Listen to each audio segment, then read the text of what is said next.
বন্ধু কম, আর যাদের ব্যক্তিত্ব নাই বন্ধু বেশি আর শত্রু কম। কথা কম, ঠিক কি না?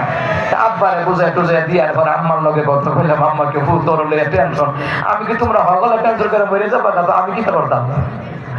দোয়া করেন, বাপ মারে সান্ত্বনা দিবেন। সুবহানাল্লাহ বলেন না? আমার আব্বা আম্মার লগে কথা কইলে, আমার আব্বা আম্মাকে আমার পুত্রার লগে কথা কইলে কইটাটা ঠান্ডা হইয়া যায়। যত বিপদ আম্মার চিন্তা করেন না আমি আছি, আব্বা চিন্তা করেন না আমি আছি। আমার আব্বার কিডনির দুইটা স্প্রিং নষ্ট হয়ে গেছে, কিডনির পাথর অবস্থা খুবই খারাপ, আব্বার অবস্থা খুবই খারাপ। ফোন দিলাম, আব্বা চিন্তা করেন না, আব্বা চিকিৎসা হইব একদিনের মধ্যে। কিডনির অপারেশন, দুইটা কিডনি 3 বার অপারেশন হয়েছে। আব্বা তো ভয়ে শেষ।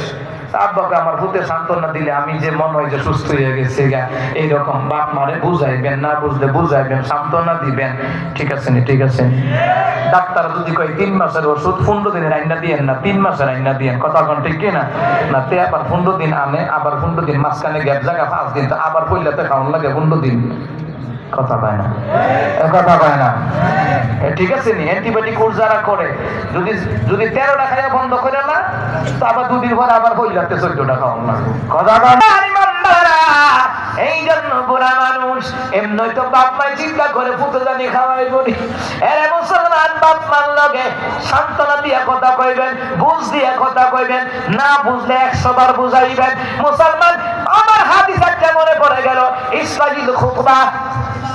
ওই খুতবার ভিতরে আছে বাবা বলতেছে, বাবারে, আরে বাবা একটা কথা 2-3 জিগারে, সন্তান বেজার হয়ে গেল, বাবার ধমক দেয়। বাবা সন্তানদের হাতের মধ্যে ধরিয়া কয়, আমার সাথে আয়, পুরান ডায়রি